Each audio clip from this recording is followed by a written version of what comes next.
What's going on, everybody? Welcome into an all-new edition of Pack-A-Day Live. Actually, I should say Pack-A-Day Happy Hour. I can't even keep track of the live shows anymore.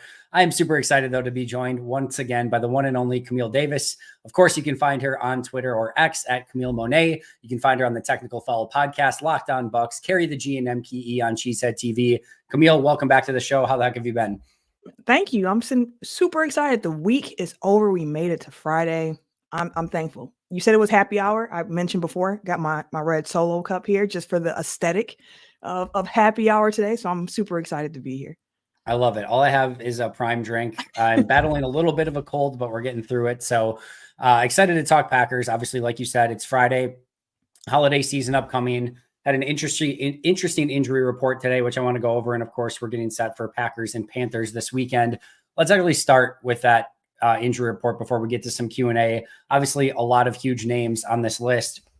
Out this week, Devondre Campbell, Darnell Savage, and Luke Musgrave. Doubtful, Christian Watson, Emmanuel Wilson, Luke Tenuta. And then you've just got a slew of questionable players, including Jair Alexander, A.J. Dillon, Jaden Reed, Dontavian Wicks, Rudy Ford, Robert Rochelle, TJ Slayton. I can just start throwing names in there. Nobody didn't even know any different.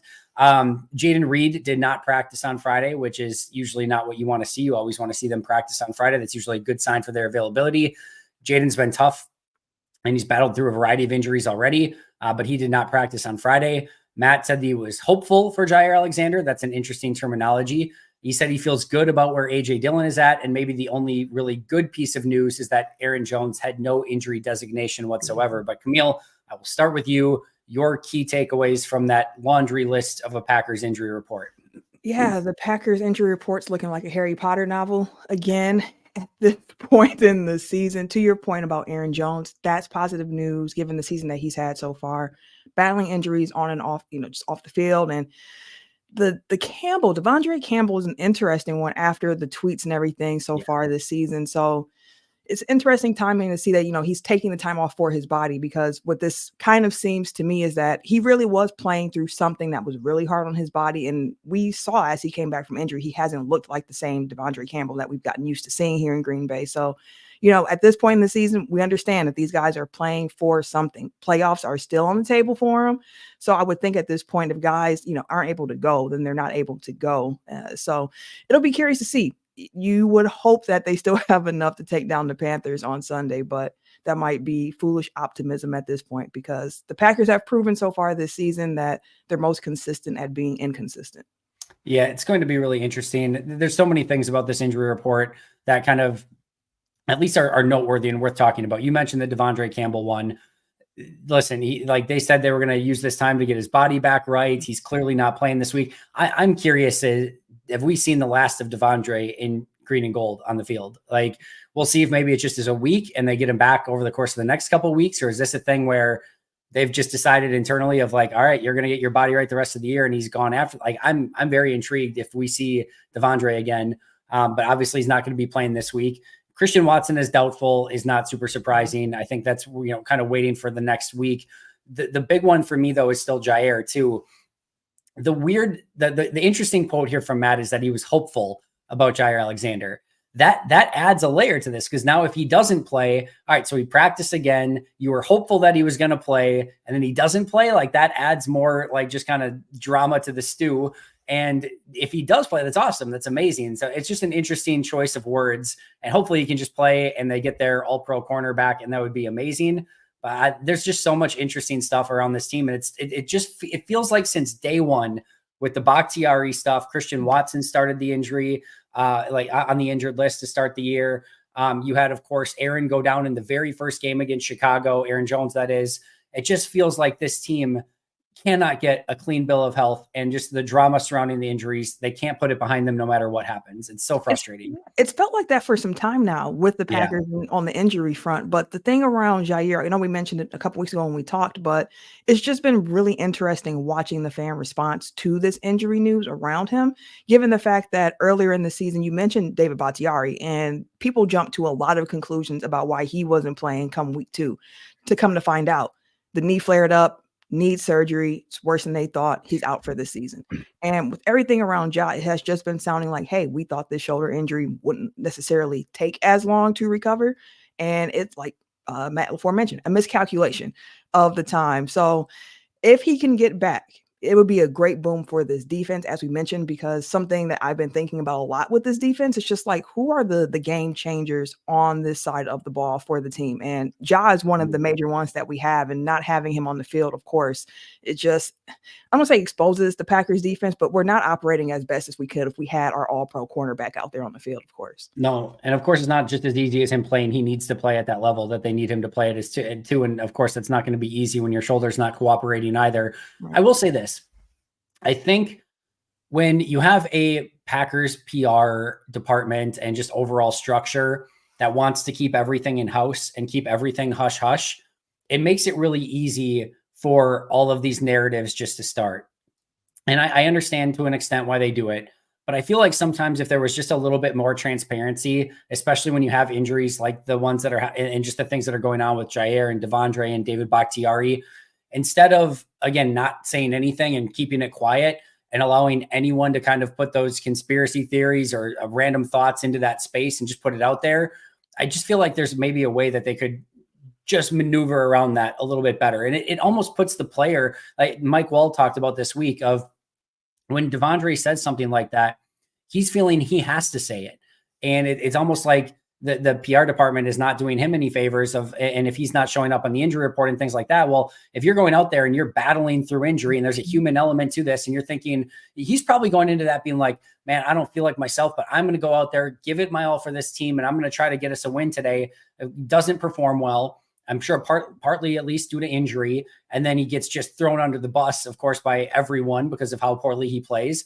And I'm sure he's feeling like, what do you want from me? And there's this no-win situation where we've seen it with Jair, he's not playing and everyone's mad at him. Devondre plays hurt and he doesn't play well. Everyone's mad at him. And it just feels like this no-win situation for everyone. It is. And that's the hard thing about football, because it's such a physical sport. Like, the healthiest that your body is going to feel, the best that your body is going to feel is in training camp. So if the best you feel is in training camp, and now we're into December, like, everybody's battling through some type of ailment at this point in the season, because again, a contact sport. So you have somebody like Devondre who's like, hey, like, you saw me out a few games so far this season, and I am trying to do what I can do with how my body is feeling, and I'm still getting crucified for it. So yeah, that human element comes into it. Like, if you knew all the work that's going in behind the scenes, I don't know if you would talk to me this exact same way, but to your point, we don't know everything that's going on behind the scenes. All that we can see is the product that's put out on the field.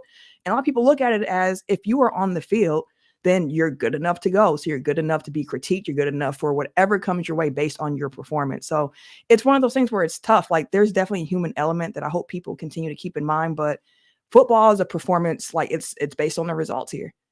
I'm so glad you said. I was just about to jump to that exact same thing of, you know what would cure all of this? Winning. If they win these past 2 games, nobody's talking. I'm sure there's still some frustration with Jair, but it's more like, man, we've just won 5 games in a row. And now imagine if Jair can come back, or we just won 5 games in a row. And imagine if Devondre gets healthy. It just is a totally different spin on everything. So hopefully they can get a win against Carolina and start spinning the narrative in a little bit more of a positive way. Let's get to some of these super chats. Thank you, everyone, that's already sent these through. These are amazing.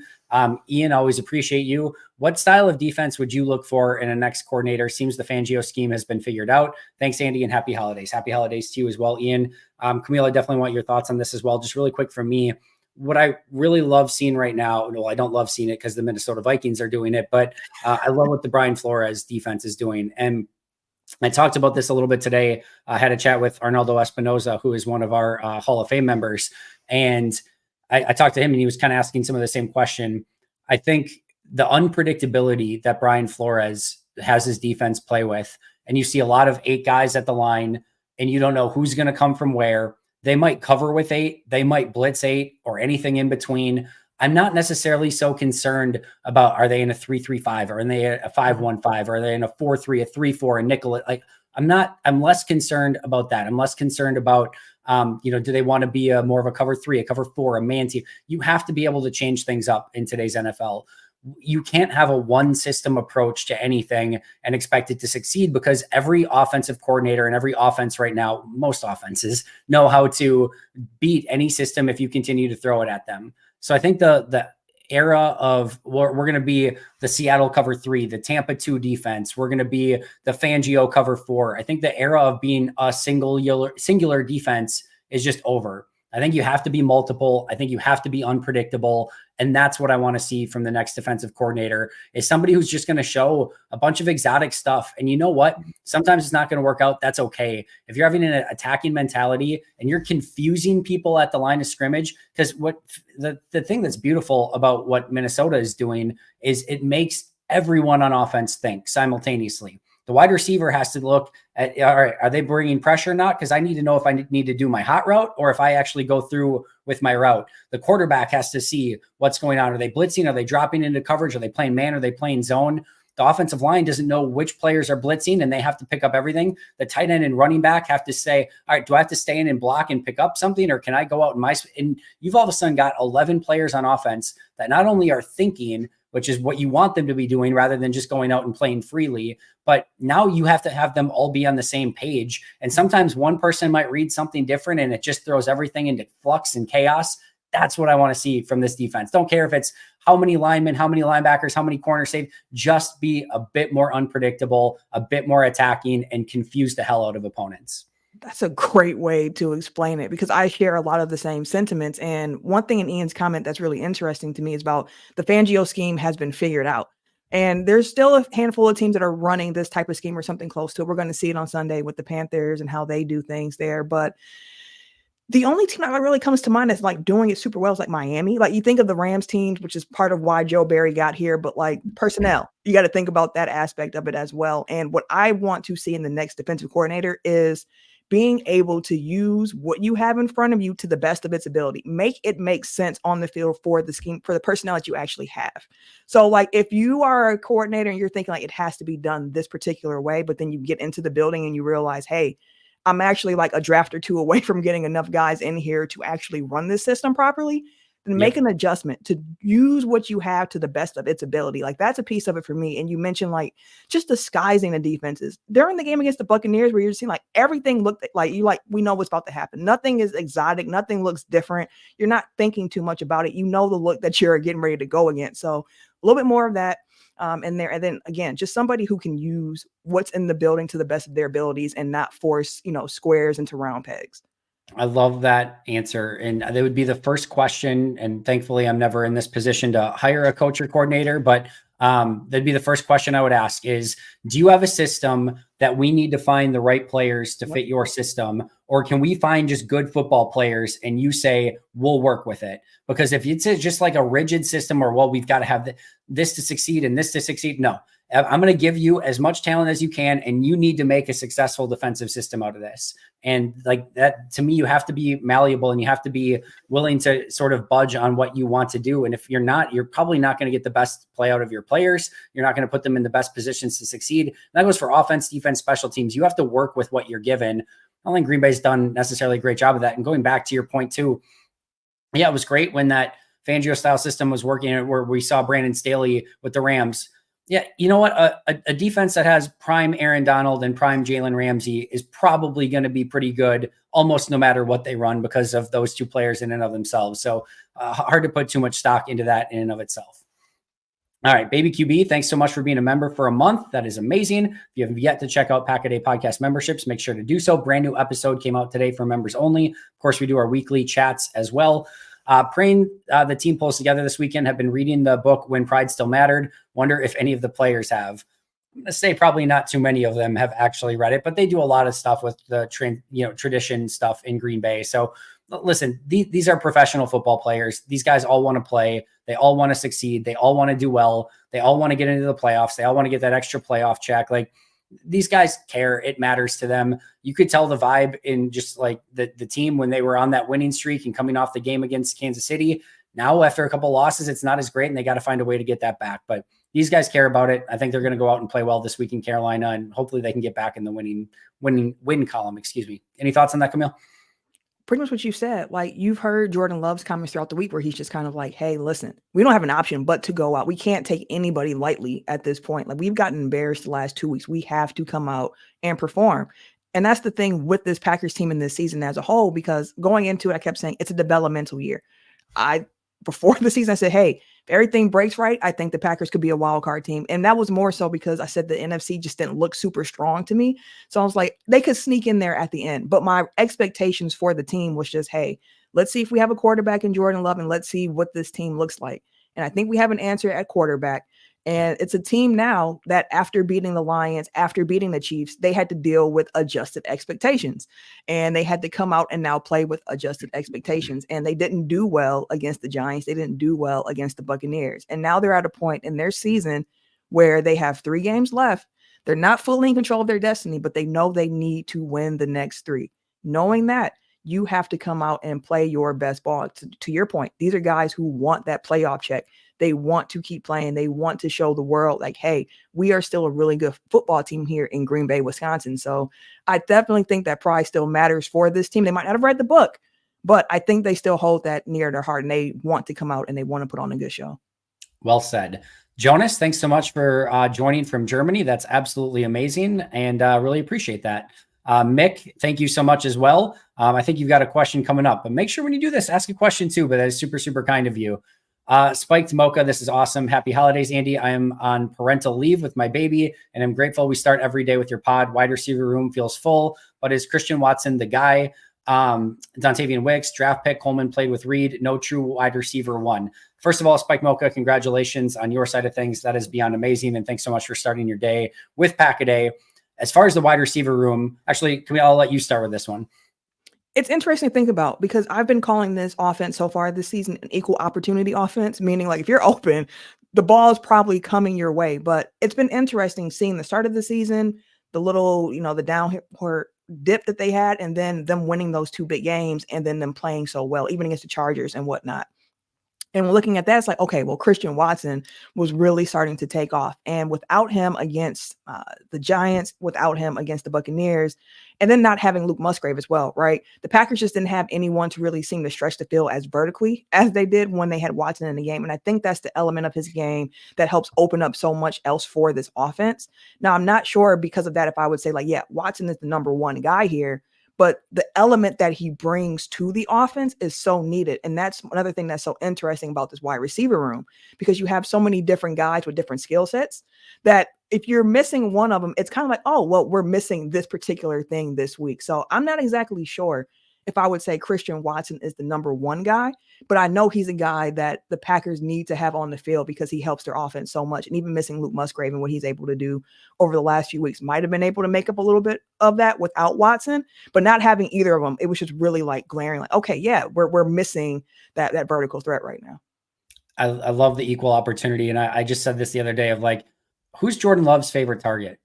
I have no idea. Like I legitimately, it's maybe a little bit hard because we haven't seen all of these playmakers on the field at the same time, but it feels like in any given game, one of, it could be Jaden Reed, it could be Wicks, it could be Watson, it could be Dobbs. Like it could be a variety of these guys. In camp, it looked like it was going to be Luke Musgrave. Like they just have a ton of different players that are super talented. And I think there's times where you want to have that go-to guy, certainly in clutch situations. Guess what? In some of those clutch situations, you go back to some of those NFC championship games and those divisional round games against the 49ers. What did teams do? They did everything they could to just take down, Devontae Adams, away and make it that you had to go elsewhere. And Green Bay had to throw a bunch to Marquez Valdes-Scantling and some other wide receivers, and it didn't go so great. So I think having this offense that has playmakers everywhere, that you can win in a variety of different ways. And what I keep talking about too is they have different flavors of players all over the field. And it's always talked about at wide receiver, where you want to build a basketball lineup. You want your shifty guy, you want your power guy, you want your possession guy, you want a little bit of everything. Christian Watson's your speed, your deep guy. Jaden Reed's your gadget guy. You've got your possession guy in Romeo Dobbs, your route runner in Dontavian Wicks, a really aggressive blocker in Malik Heath. Yeah. Musgrave's got the speed and the movability at tight end. Tucker Kraft is a traditional tight end. Ben Sims is a blocking tight end. AJ Dillon is a power back. Aaron Jones is sort of your shifty speed back. And like I said, it would be great if you could see all of them play together. And they're going to certainly have to make some decisions at running back this offseason. But overall, even if you just take wide receiver and tight end, they have all different flavors of players that can do a variety of different things. And I love that aspect. You can draw up plays that make the skill sets of those individual players come to the forefront. and you don't know who the ball is going to go to on any given play. There's not a player that you're specifically scheming away. You just have to have, the confidence to be able to try to stop all those guys, because all of them can beat you in a variety of different ways. I just love the wide receiver and tight end room. I'm super excited about them. Like I said, my overarching thought is I just love to see them all play at the same time, because I don't think we've really got to see that yet.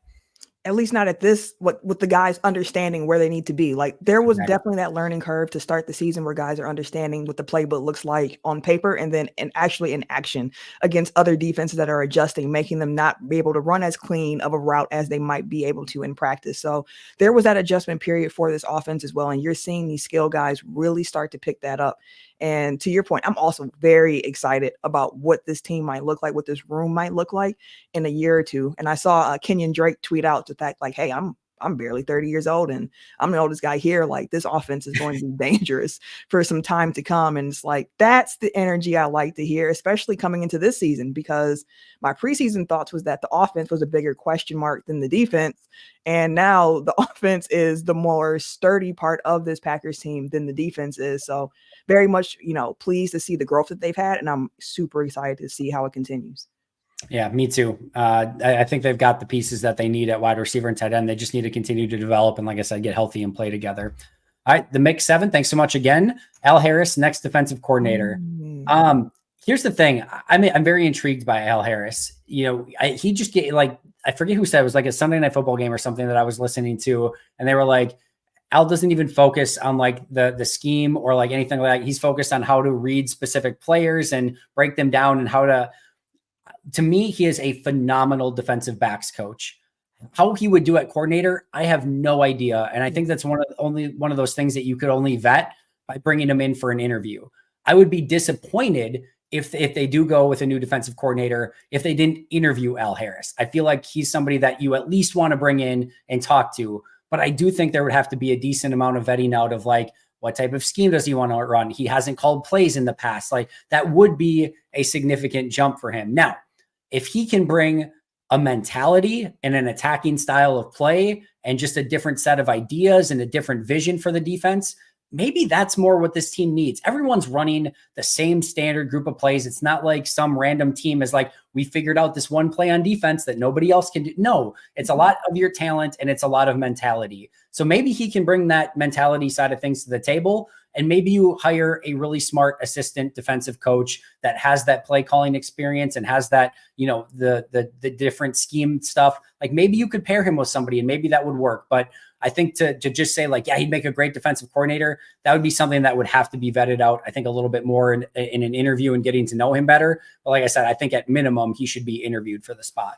Super well said. And the aspect of it that's so interesting to me, one, it would be a great story if he was able to come back and assume the role of defensive coordinator, given his time here in Green Bay, given how much he loved being here in Green Bay as well. Like, that's another part of it where it's like, there are some guys where you're like, I don't know if they would want to come to Green Bay to live here and do the job. But Al Harris is the guy where he's like, no, I enjoy my time in Green Bay. I have a lot of love for the franchise. Like, let's get to it. And it makes me think a little bit of Detroit as well, with the amount of former players that they hired in their coaching roles. Yep. And with that, what energy does that bring? Because we've seen the interviews recently with Mike Daniels talking about the culture of defense in Green Bay and how he feels the culture itself needs a shift, because it's a little bit too much of like these nice guys and we need a little bit more of that edge to it.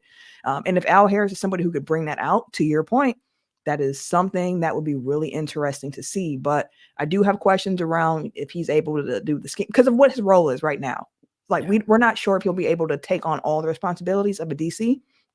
And if that is the case, then I would hope that let's say everything went well in the vetting process. They're like, hey, this is the energy we need. We like the ideas. Let's bring them on. With that, what would have to be like built into that hire is, hey, we need a little grace period while he's still figuring this out as well, because he's brand new to this as well. So like year one is one of those years where who knows how it might look, but you would have to have a little bit of a leash with them where it's like, hey, we're going to give you a little bit of time to figure this out and then try to get this team together. So I'm not sure the appetite of that as well with this particular fan base at the moment, just given what we've been through for the last few years with this defense. So that's another part to consider as well. Like, will you be able to go through those growing pains of that new defense while this offense is really starting to ramp up?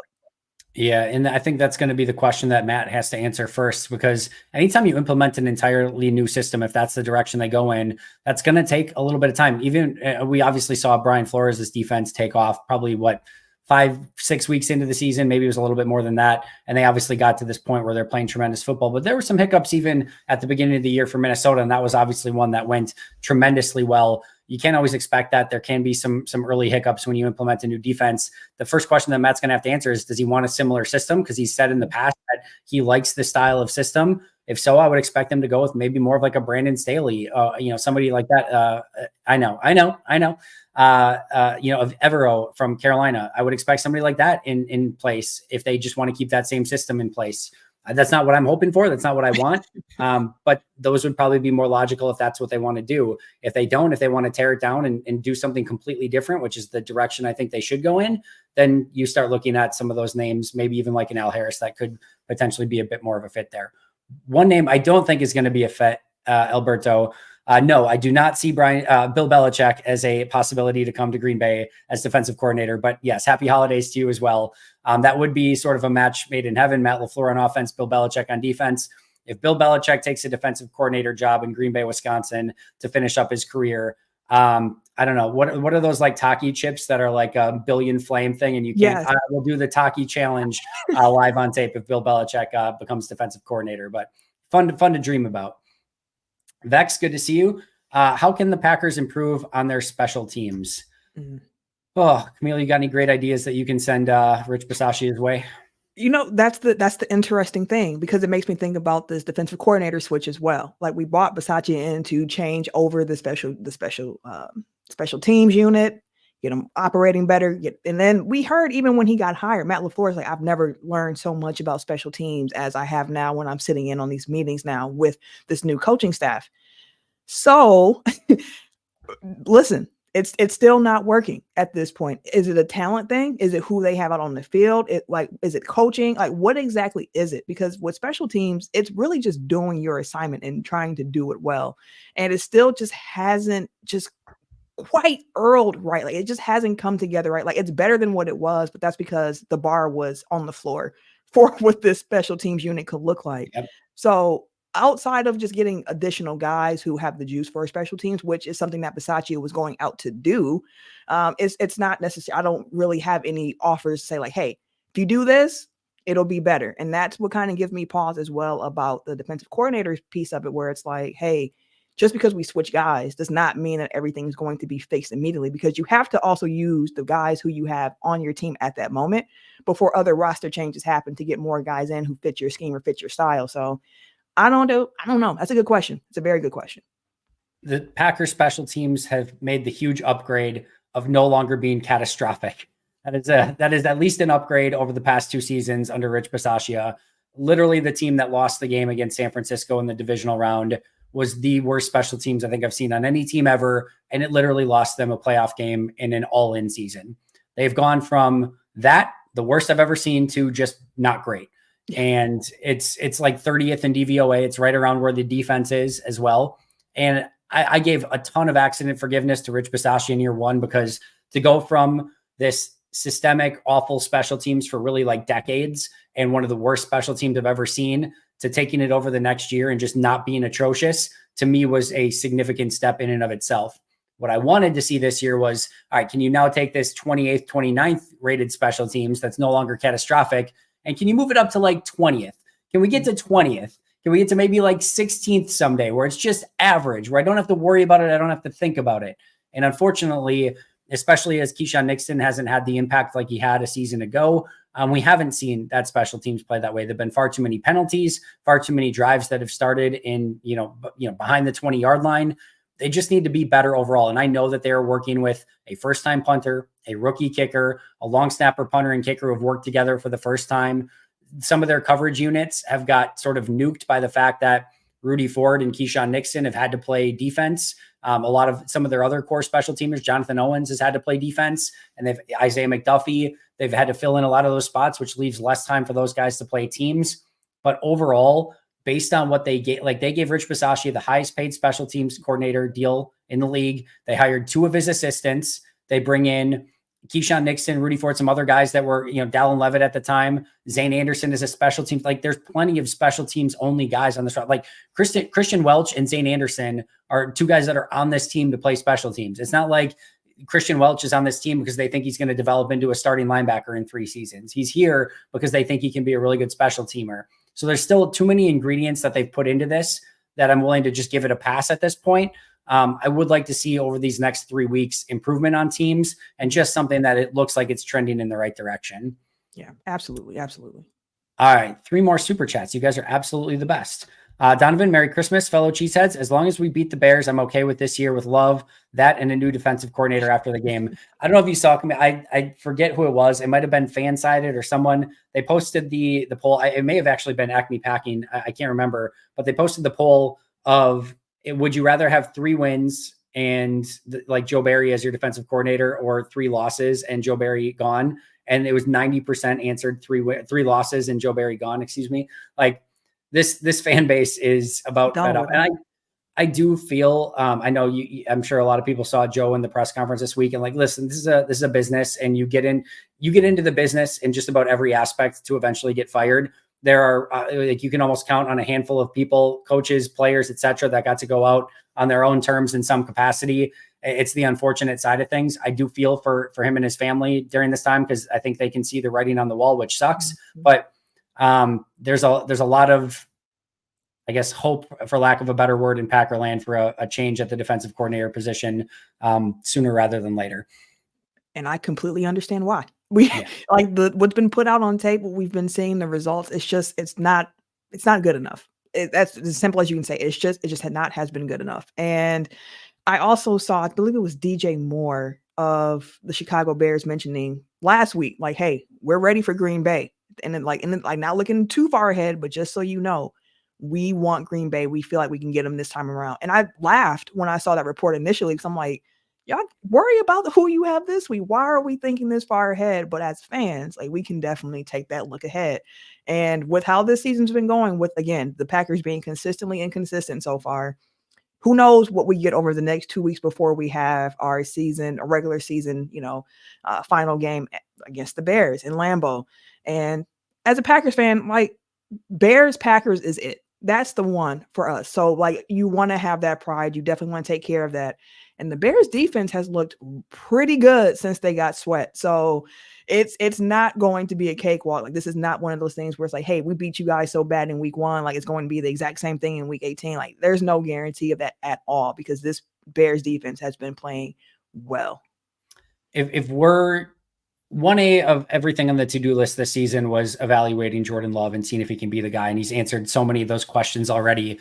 But a part of me does love the fact that, because you want every single data point available to you throughout the season, because making a guy the franchise quarterback and giving him that huge contract is a major decision, a life-changing decision for Jordan Love, a franchise-altering decision for your franchise. You want every piece of data available to you to make that final decision. I kind of love the fact that 2 of the 3 games remaining are against the Vikings defense that we've been talking about, with Brian Flores is one of the best defenses in the league right now. And then that Chicago Bears defense, they've been legit since getting Montez Sweat. Those are going to be 2 really good challenges. I'm really excited to see how Jordan Love handles that. And hopefully maybe they get some guys like Christian Watson, Jaden Reed, Aaron Jones, like all those guys can be healthy for a couple of those games to maybe see what a fully functioning Green Bay offense can do against 2 really good defenses. Man, we'll love that. All right. Vex, the team has only had 1 good special team unit since I've watched that team had Desmond Howard. Yeah, like you can count on fingertips like some of like your favorite all-time special teams players. There's not many there. I mean, obviously Keyshawn had a really nice season a season ago as a returner.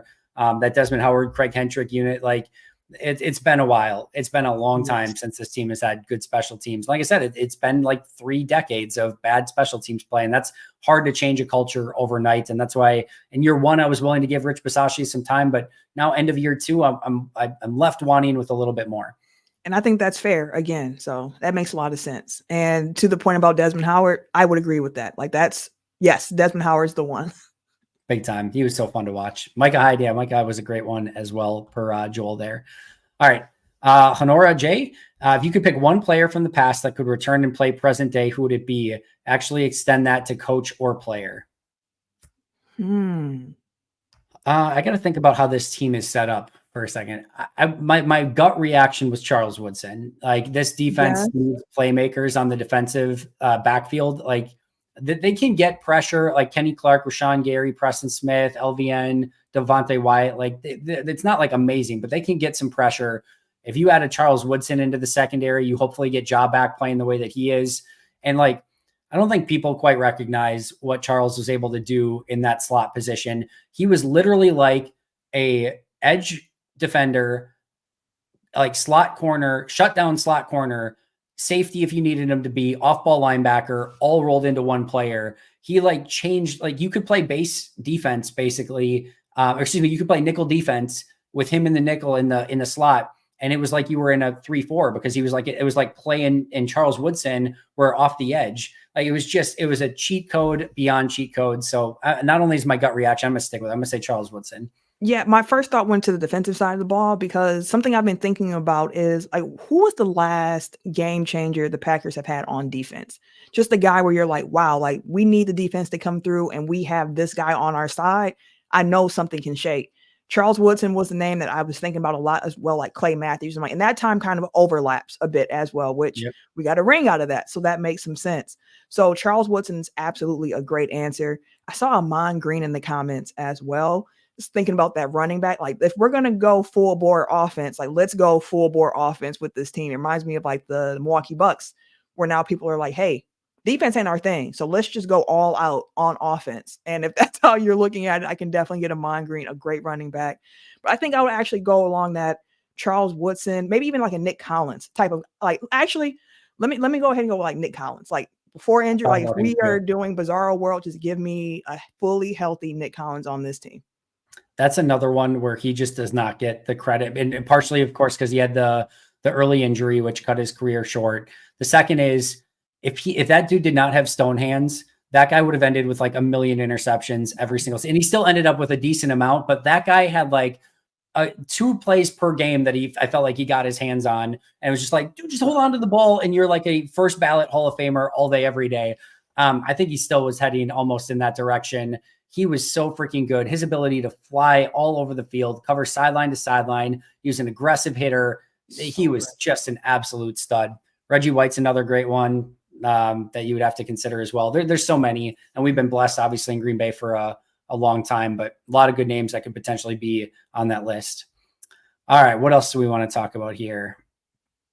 Let's see. There was a good question earlier. Oh, here's the angry casual fan. If Matt Eberflus gets fired, I think he would be a great hire for the defense. I think it's trending that Eberflus is not going to get fired, would be my guess. I think he's done enough to save his job, but it's semi-interesting. I actually think the Bears aren't that far off from their like sort of plan of things. And I think they've won enough games recently to kind of continue where things are at, for better or worse. I think as Packer fans, you just kind of have to hope that they go all Chicago Bears and screw up the quarterback pick again, because if not, that defense is trending good. We know what DJ Moore can do. I think Darnell Wright's going to be a stud at right tackle. Cole Kmet's a good tight end. Like they're just missing that big time quarterback and a couple pieces on that offense, and they have a ton of ammunition. Obviously, they're going to get a quarterback first overall, I think if they screwed up and just stay with Fields, then awesome. But yeah, they're a sneaky team right now. But if Eberflus does get fired, I'd certainly be open to that. Yeah, there's a few head coaches where if they got fired, it's like, hey, like if you're not gonna get another head coaching gig, would you consider defensive coordinator? Eberflus is one for sure. We talked about Bill Belichick in a super, everything worked out for Green Bay type of world. Another one I've thought about, I've heard as well as like Robert Saleh with the Jets. Like if he gets let go, he'd be a great defensive coordinator, which is true. But I don't think that he's getting let go by the Jets either this season. Not when he didn't have Rodgers under the helm for the whole season. Like he's going to get, I think, another year to try to redo it. So like, yeah, that would definitely work if it happened, but I'm not sure of the likelihood of it. Just to correct one thing you said really quick. You said he's not going to get let go by the Jets. It's not the Jets' decision. That's Aaron Rodgers' decision if Robert Saleh is going to be back or not. So, and I think Aaron will want Robert back, and I don't think there's going to be any crazy changes there. And like you said, they're just going to run it back like the injury never happened. But I think that's probably fully on Aaron's purview at the moment, and I don't think he's going to go in a different direction. We'll see, though. All right, baby QB, receive first or defer? I don't know. What do you think, Camille? Like, I just receive first. Like, let's get this. We've seen it a few weeks over during the win streak where it's like, hey, let's get the ball first and let's see what our offense can do. If we're going to go that way, and as we looked at Green Bay's history, like there's been a few defenses where you're like, yeah, this defense was outstanding. But we've gotten so used to the quarterback play kind of covering for mistakes on other phases of the game. Like, if like give me the ball first. Like, I know we'd like the double up aspect of it. We can score before halftime, get it back in the third quarter, try to do something with it then, but let's strike first. Like I'm in that mentality now. Maybe it's because I've been watching so many Bucks games and I'm switching over to the offensive side. But yeah, let me get that ball first. Yeah, if you have Giannis and Dame, it definitely go all offense, right? But yeah, I'm a receive guy, and I've been a receive guy for quite a while. I think it changes the mentality of the game if you can go down and score early. Now, you have to know your team. If your team just has a bad offense, like if you're Carolina, I don't think I want the ball first more often than not. I think I probably want to go on defense first.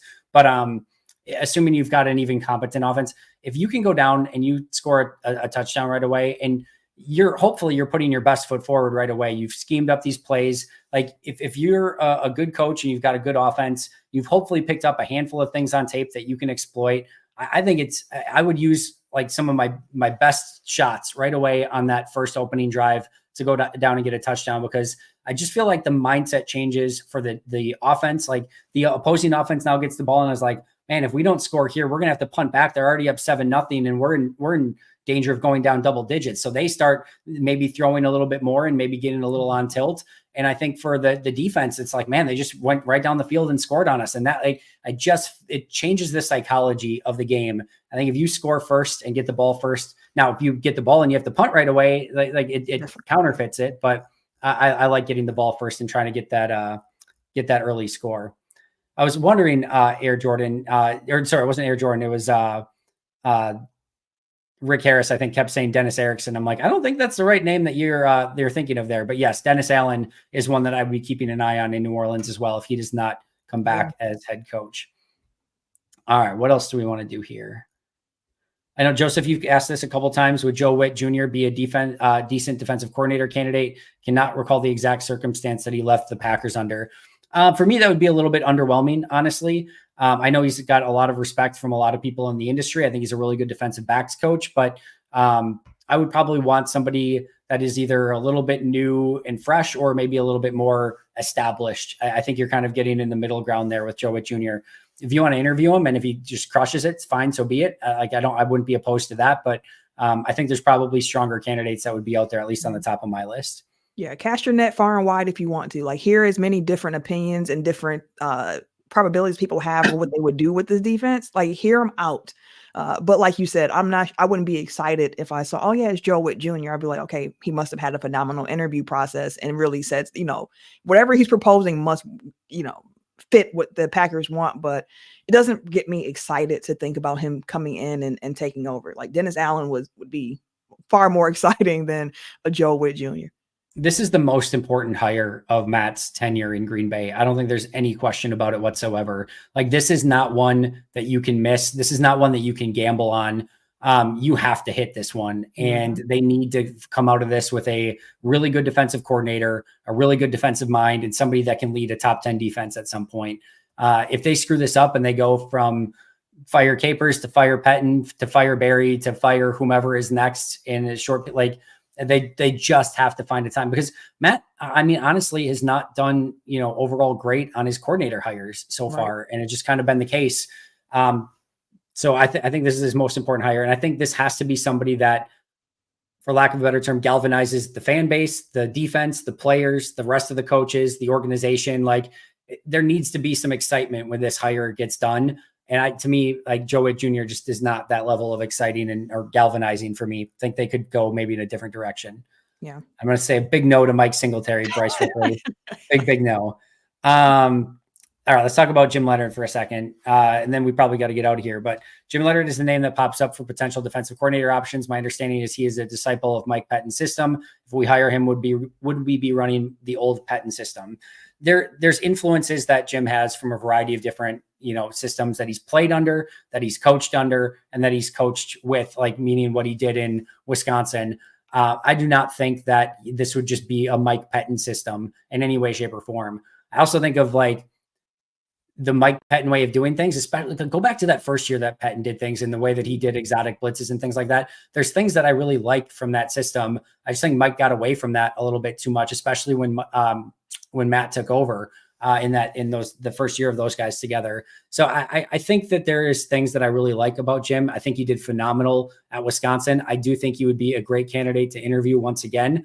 And if you told me right now that Jim Leonhard was the choice as defensive coordinator, I would have no qualms with it whatsoever. You might feel differently, Camille. I know some people feel very strongly against that. I know Baby QB is apparently on that list of no Jim Leonhard, but I think he has the experience in the NFL. He was such a smart defensive player. He did tremendous at Wisconsin as a defensive coach. I know that's college and it's going to pros, but I think his experience in the pros, both coaching and playing, would serve him incredibly well. I think the players would love to play for him. He's a great mix of a lot of different systems that he's played for and coached with, as well as a little bit more of an attacking mentality. I don't know. I'm not against it at all. Now, if people who are watching, they can see I'm wearing my Marquette hoodie. So you can probably assume how I feel about Wisconsin, anything Wisconsin Badgers related. But no, Jim Leonhard, when we were interviewing him, I kept thinking, like, isn't this going to be not copy and paste, but very similar to what we just got with Mike Pettine? So for me, initially, I was like, I'm not necessarily excited about it. But then we hired Joe Barry, and I was like, I'm really not excited about this right now. So like, I'm not sure. Like, if he can bring something to it, and to the point that we've mentioned earlier about the fact of what defense does Matt LaFleur want this team to win, which is a big part of it as well, because whatever coordinator comes in has to also align with Matt's vision of how this defense is being played. So if he still wants to keep what he's doing with the too high shell, we keep everything in front of you, then hey, maybe Jim Leonhard can come in and add some elements to it that makes it not as stale as it currently is, to add in some more of those exotic looks, to add in some more coverages that are disguised, just to make it a little bit more exotic. And if he can do that, I'm not going to have any qualms about it. But other than that, like, it's not something where I'm like, absolutely perfect fit. This is exactly what I want. But like, I'm open to the idea of him possibly becoming the next DC. I think it's going to, I haven't dug a ton into this yet because it's so hard to see which coordinators are going to become available because of what happens on Black Monday when you have a bunch of head coaches get canned, what coordinators become available. We don't even know if Evero in Carolina is going to come available. Like, they could keep that defensive staff intact. We don't know what's going to happen. Like, Dave Aranda is a name that's currently coaching as a head coach of Baylor. It's so hard to think of, like, would he actually come to an NFL as a defensive coordinator and leave Baylor behind? It's probably leaving a ton of money behind. I probably don't see that happening. There's just a lot that goes into that. I think as we get closer to the offseason, and if and when Joe does get dismissed and those names become available, I think, well, again, Dennis Allen's another one. We don't know if he's going to be back in New Orleans or not. It's Robert Saleh.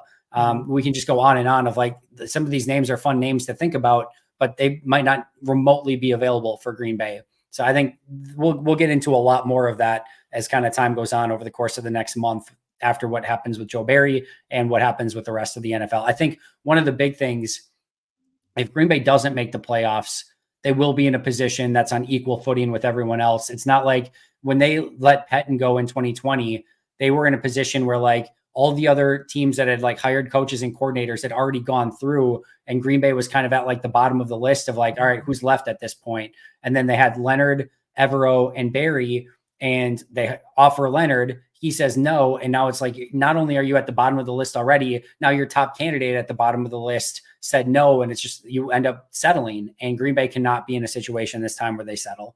Nope.